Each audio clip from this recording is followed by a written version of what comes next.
नमस्कार, मैं शिव आप सभी का स्वागत करता हूँ एग्जाम हंट के इस यूट्यूब चैनल पर। आज की इस क्लास में हम बात करने वाले हैं संज्ञा के बारे में, संज्ञा के प्रकार के बारे में और इसके साथ ही साथ कुछ एमसीक्यू हम लोग प्रैक्टिस करेंगे जो विगत वर्षों में परीक्षाओं में पूछे गए हों, चाहे वो सीयूटी के एग्जाम में हो या यूपी ट्रिपल एससी के किसी भी एग्जाम में हो या ऐसे पेपर जहाँ पर हिंदी से रिलेटेड प्रश्न पूछे जाते हैं। तो इसमें हम इन सब के बारे में डिटेल से एकदम चर्चा करेंगे, तो क्लास को आप एकदम आखिरी तक देखिएगा। एक वीडियो को आपको देखने के बाद संज्ञा से रिलेटेड सारी क्वेरी आपकी सॉल्व हो जाएगी। आपको किसी दूसरे वीडियो की ज़रूरत नहीं पड़ेगी, आप इसको अच्छे से पढ़ लेते हैं। मैं आपको विश्वास दिलाता हूँ आपको किसी दूसरे वीडियो की ज़रूरत नहीं पड़ेगी। आज की क्लास को हम रामधारी सिंह दिनकर की एक पंक्ति से स्टार्ट करेंगे। खमठोंक ठेलता है जब नर पर्वत के जाते पांव खड़, मानव जब जोर लगाता है पत्थर पानी बन जाता है। अगर आप अपनी तैयारी को रेगुलर करते हैं, धीरे धीरे करते हैं, तो एक समय ऐसा आएगा कि आपको सारी चीज़ें अच्छे तरीके से तैयार हो जाएंगी। जब आप परीक्षा में बैठेंगे तो सारे प्रश्न को एकदम अच्छे से हल कर लेंगे, कोई आपको दिक्कत नहीं होगी। तो ऐसा कुछ नहीं है जो आपसे नहीं हो सकता है। तो आप रेगुलर क्लासेस को करिए, पढ़ाई को आप रेगुलर कंटिन्यू रखिए। ऐसा नहीं है कि आज पढ़ लिया तो 2 दिन बाद टॉपिक को पढ़ रहे हैं या परसों पढ़ लिया तो फिर 1 हफ्ते बाद पढ़ रहे हैं, ऐसा नहीं करना है।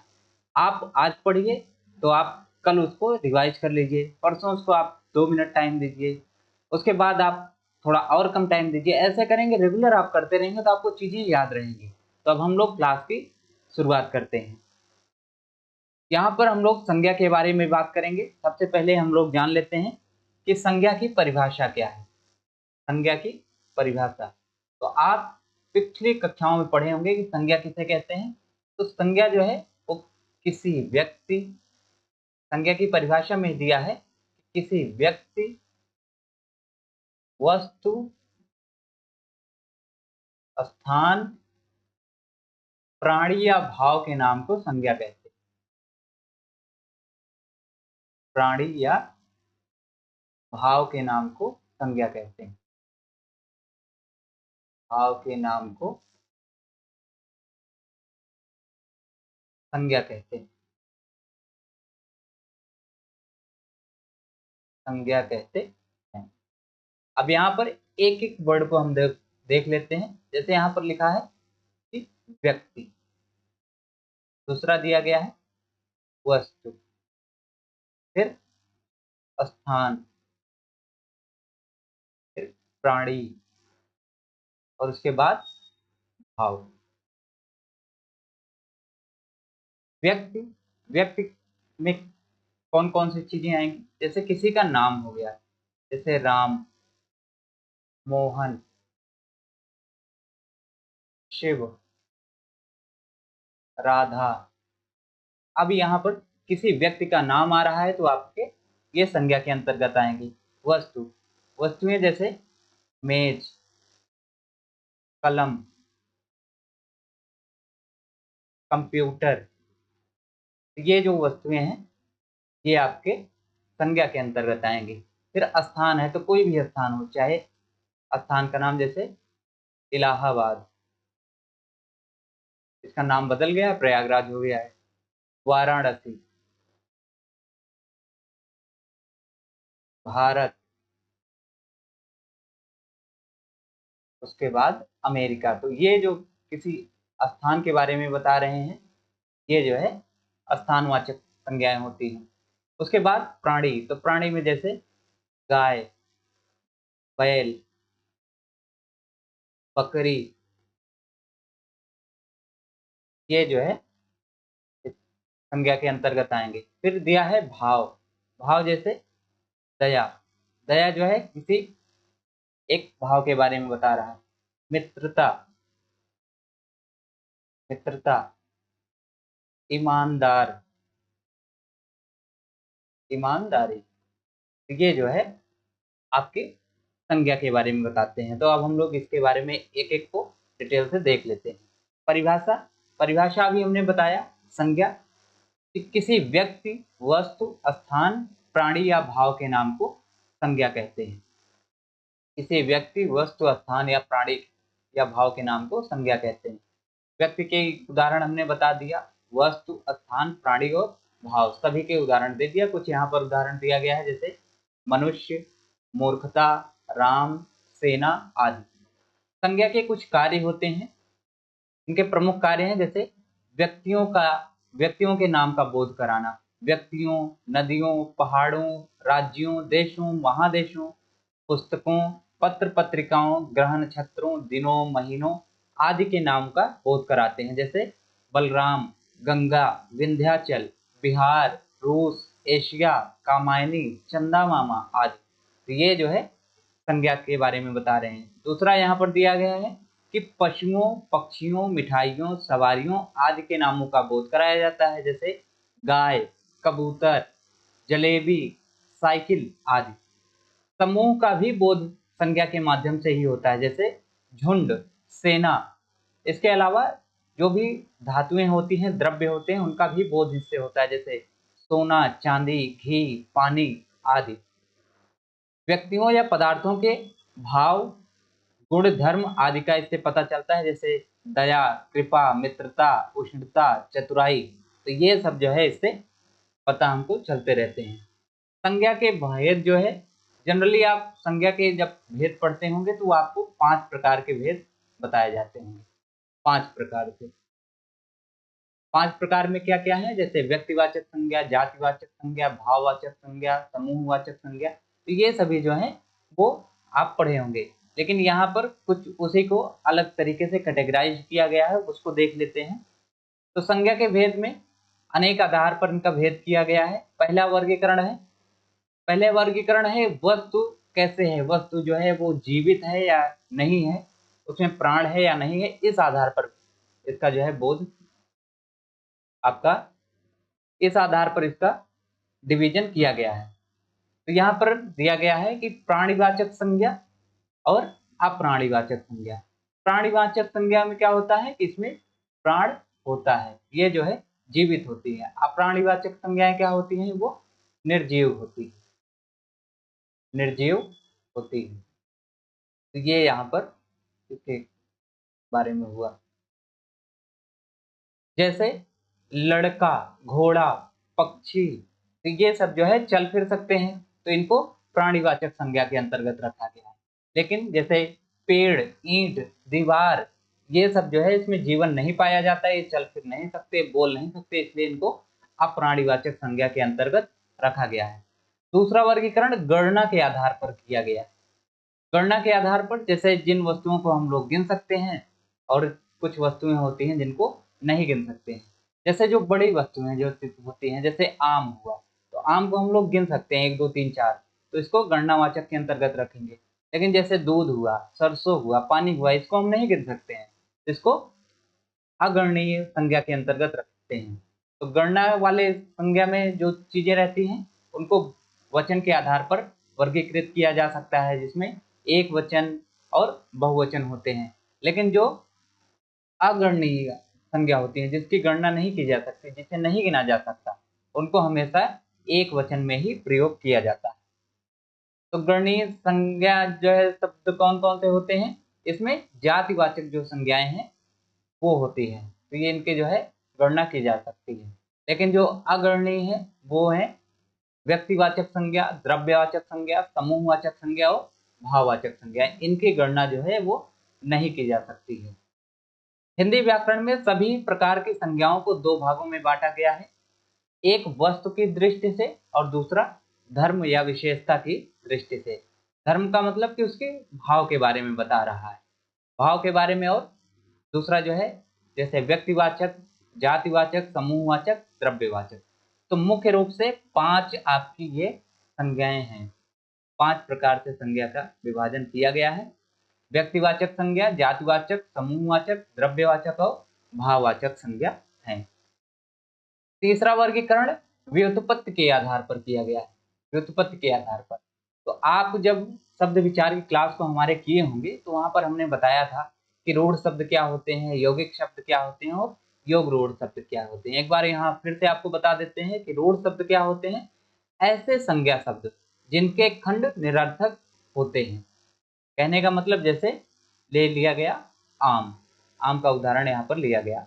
आम को जब हम 2 भागों में डिवाइड करेंगे तो क्या हो जाएगा, आ धन म। अब यहाँ पर आ का भी कोई अर्थ नहीं है और माँ का भी कोई अर्थ नहीं है। तो ऐसे संज्ञा शब्द जिनको दो भागों में बांटा जाए और उनका कोई अर्थ न निकले तो उन्हें रूढ़ शब्द कहते हैं। जैसे घर, हाथ, पैर, मुंह, तो ये सभी जो है रूढ़ के अंतर्गत आते हैं। दूसरा यहाँ पर दिया है यौगिक संज्ञा शब्द, ऐसे संज्ञा शब्द जिनके खंड सार्थक होते हैं।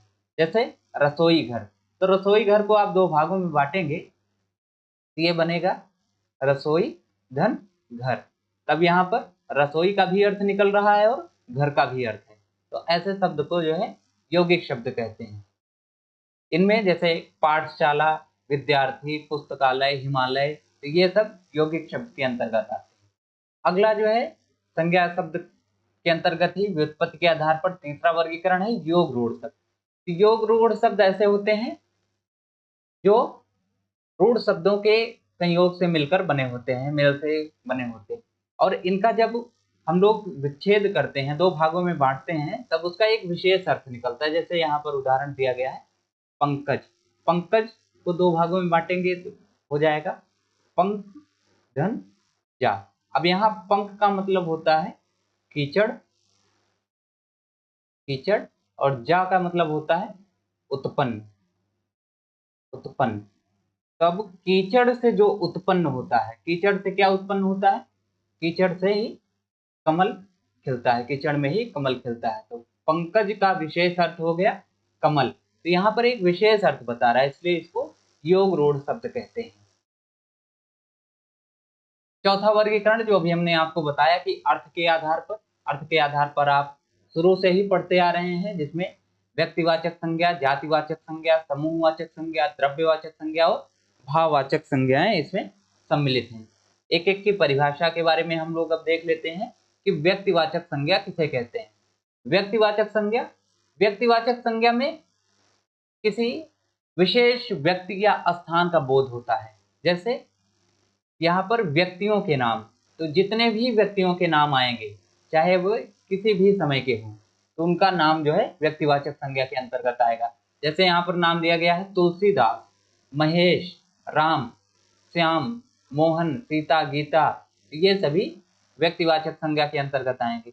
नदियों के जितने भी नाम है, जैसे गंडक, गंगा, यमुना, सरस्वती, ये सभी व्यक्तिवाचक संज्ञा के अंतर्गत हैं। झीलों के नाम, डल झील, बैकाल झील, तो ये व्यक्तिवाचक संज्ञा है। समुद्र के नाम, प्रशांत महासागर, हिंद महासागर। पहाड़ों के नाम, आल्पस, विंध्य, हिमालय। गांव के नाम, जैसे रेवड़ाडीह, आपके गांव का नाम पांडेपुर, कोटवा, तो ये सभी। नगरों के नाम जैसे जौनपुर, प्रयागराज, गोरखपुर, वाराणसी। इसके अलावा सड़कों, दुकानों, प्रकाशनों के नाम जैसे अशोक पथ, राजपथ, परिधान, आदित्य पब्लिकेशन। महादेशों के नाम जैसे एशिया, यूरोप। देशों के नाम जैसे चीन, भारतवर्ष, रूस, अमेरिका। राज्यों के नाम जैसे उड़ीसा, बिहार, महाराष्ट्र, उत्तर प्रदेश, बंगाल। पुस्तकों के नाम जैसे रामचरितमानस, सूरसागर।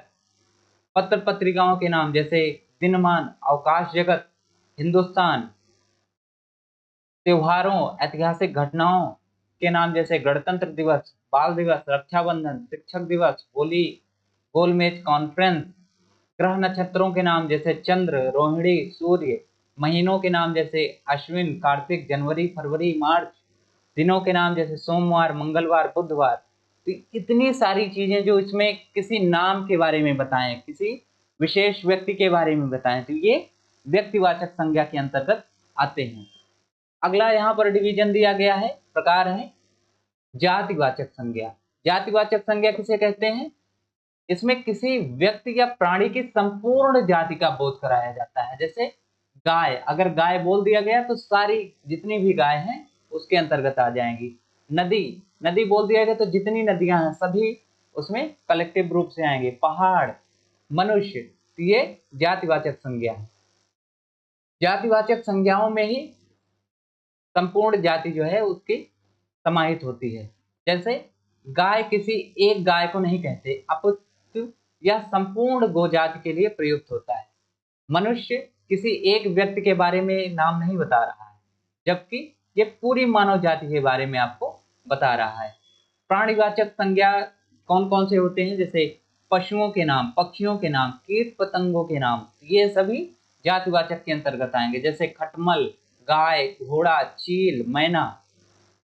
फलों, सब्जियों और फूलों के नाम, जिसमें केला, आम, परवल, पालक, जूही, तो ये जातिवाचक संज्ञा के अंतर्गत आएंगे।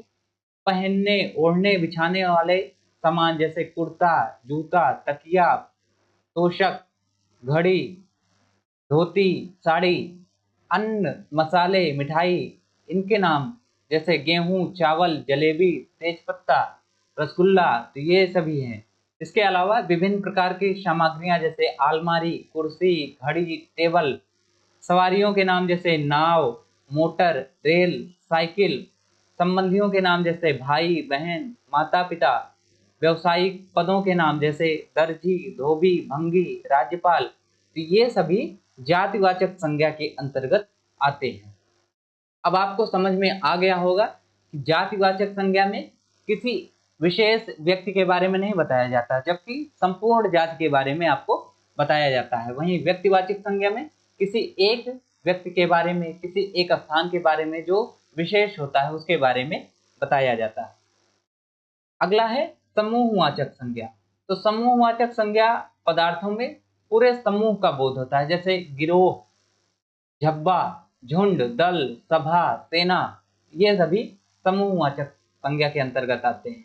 ये शब्द किसी एक व्यक्ति या वस्तु का बोध न कराकर अनेक जो है समूह का बोध कराते हैं। जैसे सेना, अब सेना बोल दिया गया तो इसमें आपके सभी प्रकार की सेनाएं आ जाएंगी, जैसे जल सेना, थल सेना, वायु सेना। आपको सभा बोल दिया गया तो सभा में जितने भी व्यक्ति हैं वो सभी आ जाएंगे, पुल्लिंग, स्त्रीलिंग, सभी व्यक्ति उसमें आ जाएंगे। झुंड, झुंड में भी सभी कलेक्टिव रूप से आपके आ जाएंगे, इसलिए इसको समूहवाचक संज्ञा के अंतर्गत रखा गया है। और चौथा यहाँ पर दिया गया है द्रव्यवाचक संज्ञा। तो द्रव्यवाचक संज्ञा किसी धातु या द्रव्य का बोध कराते हैं, जैसे घी, चांदी, पानी, पीतल, सोना। ये सभी द्रव्यवाचक संज्ञा होंगी। द्रव्यवाचक संज्ञा की सबसे बड़ी विशेषता यह है कि इनके पूर्ण रूप और अंश के नाम में कोई अंतर नहीं होता है। जैसे सोने का एक बड़ा टुकड़ा हो तब भी इसको हम सोना ही बोलेंगे, उसके अलावा चाहे इसका छोटा टुकड़ा हो तब भी हम इसको सोना ही बोलेंगे। ऐसा नहीं है कि इस बड़े वाले को हम सोना बोलेंगे, छोटे वाले को कुछ और बोलेंगे। इसके अलावा जैसे एक बूंद घी को भी हम घी कहते हैं और 1 किलो घी को भी घी कहते हैं। इसमें यही है कि कुछ चीजें इसमें आपकी मापी जा सकती हैं, तौली जा सकती हैं, कुछ इसमें नहीं तौली जा सकती हैं। यहाँ पर दिया गया है कि वृक्ष के एक टुकड़े को हम वृक्ष नहीं कहते हैं, जैसे उसके अलग अलग टुकड़े को, जैसे लकड़ी बोलते हैं, सिल्ली बोलते हैं, टहनी बोलते हैं, डाली बोलते हैं। तो ये जो आपका वृक्ष होगा ये द्रव्यवाचक के अंतर्गत नहीं आएगा। तो द्रव्यवाचक संज्ञा में निर्मित पदार्थ जातिवाचक संज्ञा होते हैं। द्रव्यवाचक संज्ञा से जो चीजें बनाई जाती हैं वो जातिवाचक संज्ञा के अंतर्गत आते हैं। अगला है यहाँ पर भाववाचक संज्ञा। भाववाचक संज्ञा किसे कहते हैं?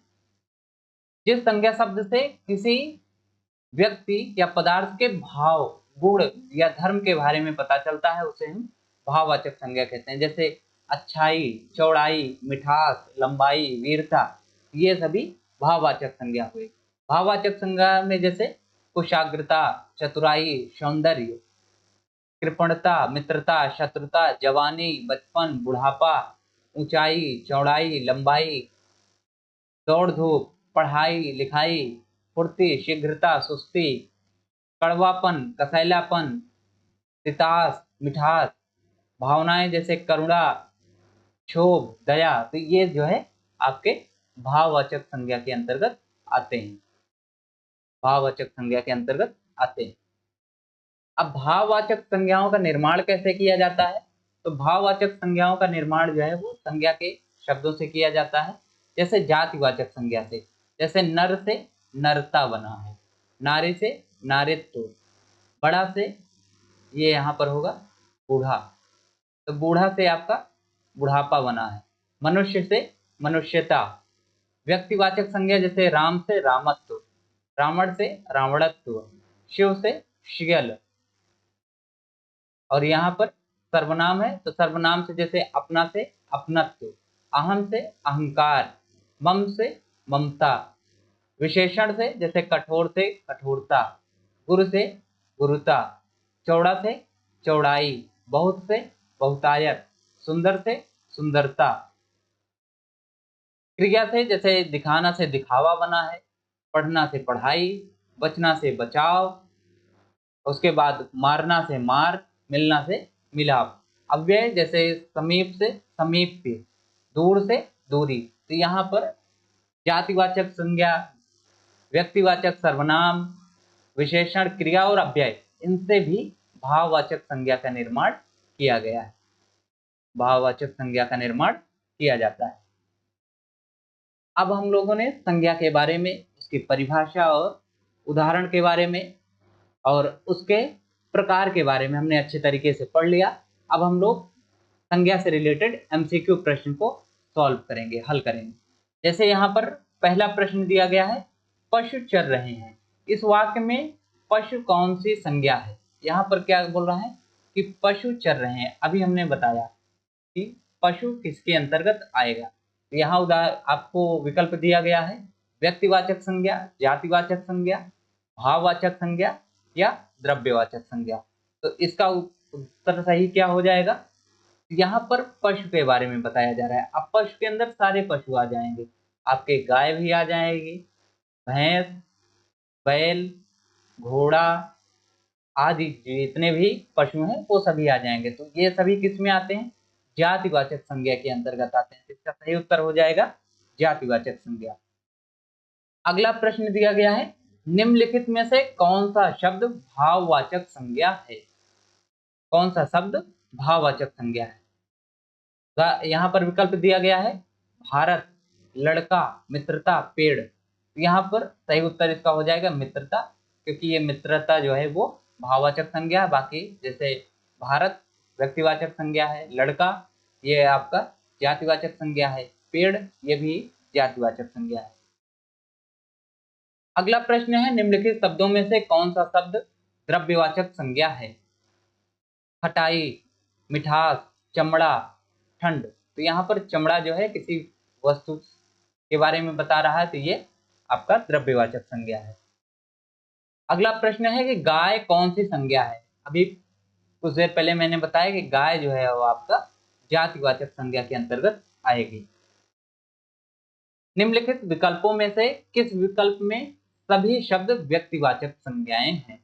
राम, रामचरितमानस, गंगा। तो यहाँ पर आप देख रहे हैं तो पहले विकल्प में ही तीनों जो है वो नाम के बारे में बता दे रहा है, नाम के बारे में। तो इसका जो है सही उत्तर ये हो जाएगा। अगले वाले में जैसे कृष्ण, कामायनी, ये नाम के बारे में बता रहा है, लेकिन मिठास आपके भाव के बारे में बता दे रहा है, तो ये नहीं होगा। तीसरा है जैसे लखनऊ, तो लखनऊ आपका व्यक्तिवाचक संज्ञा है, लेकिन आम नहीं है, बुढ़ापा नहीं है, तो ये भी इसका नहीं होगा। अगला है जैसे ममता, वकील, पुस्तक, इसमें कोई नहीं है, तो ये नहीं होगा। तो सही उत्तर इसका ए हो जाएगा। अगला प्रश्न है, मना की भाववाचक संज्ञा क्या होगी? मन, मानस, मनाही या मनसा। तो इसका सही उत्तर आपका सी हो जाएगा, मनाही। तो मन का भाववाचक संज्ञा क्या होता है? मनाही होता है। सातवां प्रश्न है, निम्नलिखित वाक्य में संज्ञा के रूप में क्या प्रयोग किया गया है? ये यहाँ पर एक आपको वाक्य दिया गया है, लिखा है कि वह इनमें से एक को जानता है, वह इनमें से एक को जानता है। तो यहाँ पर क्या बता रहा है कि एक को जानता है, एक को जानता है। तो इसमें एक जो है वो संज्ञा के रूप में प्रयुक्त हुआ है, तो इसका सही उत्तर हो जाएगा ए, एक। आठवां प्रश्न है, निम्नलिखित में क्रियार्थक संज्ञा क्या है? मंत्री जी के ठहरने की व्यवस्था कीजिए। ये आपको वाक्य दिया गया है, मंत्री जी के ठहरने की व्यवस्था कीजिए। इसमें आप यहाँ पर देख रहे होंगे तो मंत्री जी, यहाँ पर मंत्री जी जो है वो किसी एक पद के बारे में बता रहा है, तो इसका सही उत्तर हो जाएगा मंत्री जी। ना तो यहाँ पर व्यवस्था होगा, ना कीजिए, ना ही ठहरने। तो सही उत्तर इसका ए हो जाएगा, मंत्री जी। नौवां प्रश्न है, निम्नलिखित वाक्य में रेखांकित शब्द कौन सा है रेखांकित शब्द यहाँ पर जो दिया गया है चंद्रगुप्त, ये किस प्रकार की संज्ञा है? भाववाचक संज्ञा है, क्रियार्थक है, व्यक्तिवाचक है या जातिवाचक? तो चंद्रगुप्त जो है वो नाम है। क्या है? नाम। और नाम आपके जितने भी होते हैं वो व्यक्तिवाचक संज्ञा के अंतर्गत आते हैं, तो इसका सही उत्तर सी हो जाएगा, व्यक्तिवाचक संज्ञा। 10वां प्रश्न है कि व्युत्पत्ति के आधार पर संज्ञा को कितने भागों में बांटा गया है या कितने भेद होते हैं? तो इसका सही उत्तर डी हो जाएगा, संज्ञा के 3 भेद होते हैं व्युत्पत्ति के आधार पर। अभी मैंने पिछली जो है कुछ देर बताया था कि 3 भेद कौन कौन से होते हैं, तो आपके हो जाएंगे रूढ़ हो जाएगा, यौगिक और तीसरा योग रूढ़ हो जाएगा, यौगिक और योग रूढ़। अगला प्रश्न देखते हैं, निम्नलिखित में से संज्ञा शब्द है। तो गंगा, गंगा जो है आपका संज्ञा शब्द है, पुराना नहीं है, नीला नहीं है, मोटा नहीं है, सही उत्तर इसका ए हो जाएगा, गंगा। 12 नंबर का प्रश्न है कि निम्न संज्ञाओं में से एक ही प्रकार की वस्तुओं या व्यक्तियों का बोध होता है, उन्हें क्या कहते हैं? जिन संज्ञा से एक ही प्रकार की वस्तुओं और व्यक्तियों का बोध होता है उन्हें क्या कहते हैं? व्यक्तिवाचक संज्ञा? नहीं। जातिवाचक संज्ञा हो सकता है, भाववाचक संज्ञा? नहीं। द्रव्यवाचक संज्ञा? नहीं। तो इसका सही उत्तर हो जाएगा जातिवाचक संज्ञा। 13 नंबर का प्रश्न है, अभी ये पहला प्रश्न यही था, सेम था कि पशु चल रहे हैं, तो पशु क्या है? तो पशु जातिवाचक संज्ञा है। 14 नंबर का प्रश्न है, जातिवाचक संज्ञा शब्द इसमें से कौन सा है? तो कामायनी किताब का नाम है, तो ये नहीं है। आम, आम जो है नहीं है आपका। रसीला भी नहीं है, तो यहाँ पर वकील, वकील आपका जातिवाचक संज्ञा है। राज्यपाल कौन सा जो है, कौन सी संज्ञा? तो पद के बारे में बता रहा है राज्यपाल, तो यहाँ पर जो है ये जातिवाचक संज्ञा हो जाएगा, पद आपका जातिवाचक संज्ञा है। 16 नंबर का प्रश्न है कि बाप का संबंधवाचक संज्ञा क्या होगा? तो बाप का संबंधवाचक संज्ञा क्या होगा? बापा होगा? नहीं। बापती गलत। बपौता गलत। इसका सही उत्तर हो जाएगा बपौती। बुढ़ापा एक अभिशाप है, इस वाक्य में बुढ़ापा क्या है? बुढ़ापा कौन सी संज्ञा है? जातिवाचक संज्ञा है, भाववाचक संज्ञा है, व्यक्तिवाचक संज्ञा है या समूहवाचक? तो बुढ़ापा समूहवाचक नहीं है, व्यक्तिवाचक नहीं है, यहाँ पर एक भाव के बारे में बता रहा है, तो इसका सही उत्तर हो जाएगा भाववाचक संज्ञा, जातिवाचक संज्ञा भी नहीं है। 18 नंबर का प्रश्न है कि शब्द प्रकार के आधार पर मनुष्यता शब्दों का कौन सा भेद है? मनुष्यता किसके अंतर्गत आएगा? तो मनुष्यता जो है वो एक भाव के बारे में बता रहा है, तो ये भाववाचक संज्ञा हो जाएगा, ये गुणवाचक संज्ञा नहीं है, जातिवाचक संज्ञा नहीं है और प्रेरणावाचक क्रिया नहीं है, तो इसका सही उत्तर सी हो जाएगा, भाववाचक संज्ञा। 19 नंबर का प्रश्न है कि इनमें से कौन सा शब्द भाववाचक संज्ञा नहीं है? भाववाचक संज्ञा, तो यहाँ पर आपको दिख रहा होगा सोना, सोना क्या है? ये द्रव्यवाचक है। क्या है? द्रव्यवाचक, तो सही उत्तर इसका बी हो जाएगा, यहाँ पर बी दिया गया है, सोना ये आपका नहीं है। अगला प्रश्न है कि भाववाचक संज्ञा कितने प्रकार के शब्दों से मिलकर बनती है? तो इसका सही उत्तर हो जाएगा 4 प्रकार से गलत, 3 प्रकार से गलत, 5 प्रकार से सही, 6 प्रकार से गलत। तो भाववाचक संज्ञा जो है कितने प्रकार के शब्दों से मिलकर बनती है? तो 5 प्रकार के शब्दों से मिलकर बनती है, अभी पिछले कुछ समय पहले मैंने आपको बताया था। 21 नंबर का प्रश्न है कि निम्न में से कौन सी संज्ञा जो है वो भाववाचक संज्ञा है? दिल्ली, दिल्ली आपका जातिवाचक संज्ञा नहीं। लड़का यह जातिवाचक संज्ञा है, और उसके अलावा मोहन यह भी व्यक्तिवाचक संज्ञा है। तो बीमारी, बीमारी आपका भाववाचक संज्ञा है। स्वतंत्रता सबको प्यारी होती है, तो स्वतंत्रता सबको प्यारी होती है, इसमें स्वतंत्रता किस प्रकार की संज्ञा है? जातिवाचक संज्ञा है, भाववाचक संज्ञा है, गुणवाचक संज्ञा? इनमें से कोई नहीं। तो ये जो है जातिवाचक संज्ञा नहीं है, ये भाववाचक संज्ञा है, स्वतंत्र से स्वतंत्रता बना हुआ है, और ये गुणवाचक संज्ञा भी नहीं है, इनमें से कोई नहीं है, तो इसका सही उत्तर हो जाएगा भाववाचक संज्ञा। निम्नलिखित में से किस विकल्प में सभी शब्द भाववाचक हैं? ऐसा कौन सा विकल्प है जिसमें सारे जो है वो भाववाचक हैं? जैसे अमीर, गरीब, समूह, मिठास, तो ये नहीं है। अगर अमीरी गरीबी होता तब ये होता, लेकिन ये नहीं है। दूसरा है जवानी, खटास, पुस्तक, गंगा। तो गंगा यहाँ पर व्यक्तिवाचक हो जाएगा, तो ये भी नहीं है। तीसरा यहाँ पर रसीला, कड़वाहट, बुढ़ापा, तो ये तीनों जो है भाववाचक हैं।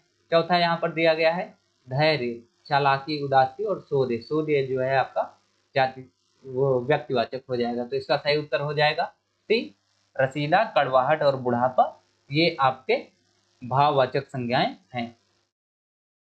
24 नंबर का प्रश्न है कि निम्नलिखित में से संज्ञा शब्द है। तो संज्ञा शब्द इसमें कौन सा है? तो सी, आकाश है। आप नहीं है, चलना नहीं है और लंबा नहीं, तो सही उत्तर इसका हो जाएगा सी, आकाश। 25 नंबर का प्रश्न है निम्नलिखित में से कौन सा शब्द समूहवाचक संज्ञा नहीं है? कौन सा शब्द जो है वो समूहवाचक संज्ञा नहीं है? तो सभा है, कक्षा है, भीड़ है, यहाँ पर दौड़ जो है वो समूहवाचक नहीं। 26 नंबर का प्रश्न है कि निम्नलिखित में से संज्ञा शब्द है। संज्ञा शब्द है हरा, पतला, सभा, गहरा। तो इसमें से कौन सा आपका संज्ञा शब्द है? यहाँ पर हरा विशेषण है, पतला भी विशेषण है, गहरा भी विशेषता बता रहा है, तो सभा जो है आपका वो संज्ञा शब्द है। 27 नंबर का प्रश्न है निम्नलिखित में से द्रव्यवाचक संज्ञा है। द्रव्यवाचक संज्ञा इसमें कौन सी है? तो खटाई भाववाचक संज्ञा आपको बता रहा है, मिठाई भी है और ठंड भी है। यहाँ पर दूध जो है वो आपका द्रव्यवाचक संज्ञा है। 28 नंबर का प्रश्न है अचूक विशेषण के साथ उपयुक्त संज्ञा शब्द है। तो अचूक विशेषण के साथ उपयुक्त जो है संज्ञा शब्द कौन सा है? चोट, नेत्र, ये भी नहीं है। निशाना जो है वो आपका सही उत्तर है, जवाब भी नहीं है। 29 नंबर का प्रश्न है कि इनमें से कौन सा संज्ञा शब्द है? तो यहाँ पर आप देख रहे हैं पहाड़ जो है वो आपका संज्ञा शब्द है। यह विशेषण है, जीना क्रिया है, पुराना जो है ये भी आपका विशेषण है। तो सही उत्तर सी हो जाएगा, पहाड़। 30 नंबर का शब्द है हमें अपशब्द नहीं बोलना चाहिए। इसमें अपशब्द क्या है? तो अपशब्द यहाँ पर आपका संज्ञा है, विशेषण नहीं है, उपसर्ग नहीं है, अव्यय नहीं है, तो सही उत्तर इसका बी हो जाएगा, संज्ञा है। 31 नंबर का प्रश्न है संज्ञा से विशेषण के लिए इनमें से कौन सा सही है? भय से भयालु, भय से भयातुर, भय से भयानक या भय से भयभीत। तो सही उत्तर इसका हो जाएगा सी, भय से भयानक। 32 नंबर का प्रश्न है कि जिस शास्त्र में शब्दों के शुद्ध रूप और प्रयोग के नियमों का निरूपण होता है उसे क्या कहते हैं? तो उसको हम लोग व्याकरण बोलते हैं। पिंगल शास्त्र नहीं बोलते हैं, भाषा शास्त्र नहीं बोलते हैं, इनमें कोई नहीं है, तो इसका सही उत्तर हो जाएगा सी, व्याकरण। अगला प्रश्न है कि आपका घर जिस शहर में है उस शहर का नाम संज्ञा का कौन सा भेद सूचित करेगा? मतलब कि जो भी आपके शहर का नाम है, गांव का नाम है, जैसे गांव का नाम हो गया अजगरा। अजगरा, अजगरा क्या है? ये जो है किसी जगह के नाम में बता रहा है। तो जगह जो आपकी होती है वो जातिवाचक संज्ञा के अंतर्गत आती है। 34 नंबर का प्रश्न है कि जिस संज्ञा शब्द से किसी के गुण, दोष, दशा का बोध होता है उसे क्या बोलते हैं? तो जहां पर गुण, दशा और दोष, दशा और दोष के बारे में आए तो उसे हम लोग बोलते हैं भाववाचक। इसे हम लोग बोलते हैं भाववाचक संज्ञा। तो इसका उत्तर हो जाएगा सी, भाववाचक संज्ञा। 35 नंबर का प्रश्न है कि बड़े बड़ाई न करें, बड़े न बोले बोल, रहीमन हीरा कब कहे, लाख टके का मोल। ये जो आपका दोहा दिया गया है रहीम द्वारा, इसमें बड़े शब्द का प्रयोग जिस रूप में हुआ है वह क्या है? यहाँ पर दिया है कि बड़े बड़ाई ना करें, ये आपका संज्ञा हो जाएगा। अगला प्रश्न है कि द्वार द्वार पर भटकना में द्वार द्वार शब्द जो है वो क्या है? तो द्वार द्वार भटकना में द्वार द्वार शब्द क्या है? पारस्परिक संबंध बताने का अर्थ है? नहीं। अतिशयता प्रकट करने के अर्थ में है? नहीं। भेद बता रहा है? नहीं। ये समग्रता प्रकट करने के अर्थ में, तो इसका सही उत्तर हो जाएगा डी, समग्रता एकत्र करने के, प्रकट करने के अर्थ में है। 37 नंबर का प्रश्न है कि संज्ञाओं के साथ आने वाली विभक्तियों को क्या कहा जाता है? तो संज्ञा के साथ जो भी विभक्तियां आती है उसे हम लोग श्लिष्ट बोलते हैं, श्लिष्ट बोलते हैं। 38 नंबर का प्रश्न है कि हमारे देश में जयचंदों की कमी नहीं है। तो यहाँ पर जयचंद किसके बारे में बता रहा है?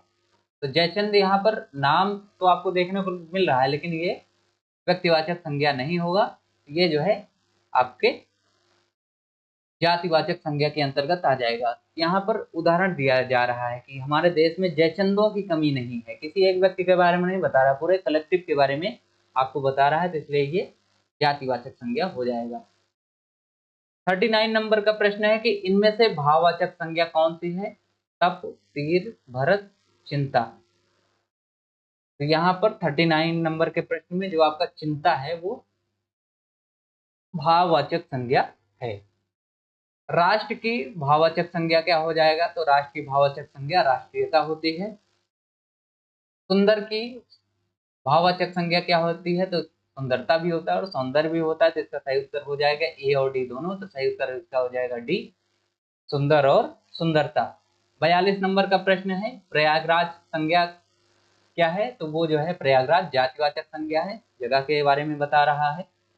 व्युत्पत्ति के आधार पर संज्ञा कितने प्रकार के होते हैं? तो व्युत्पत्ति के आधार पर 3 प्रकार से आपको वही बताया गया है, रूढ़, यौगिक और योग रूढ़।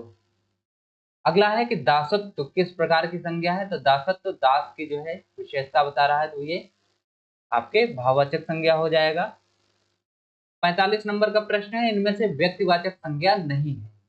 व्यक्तिवाचक, तो यहाँ पर भारत, गंगा और त्रिपिटक, ये सभी तीनों जो है व्यक्तिवाचक संज्ञा, लेकिन लेखक जो है वो जातिवाचक संज्ञा हो जाएगा। तो इसका सही उत्तर हो जाएगा सी, लेखक।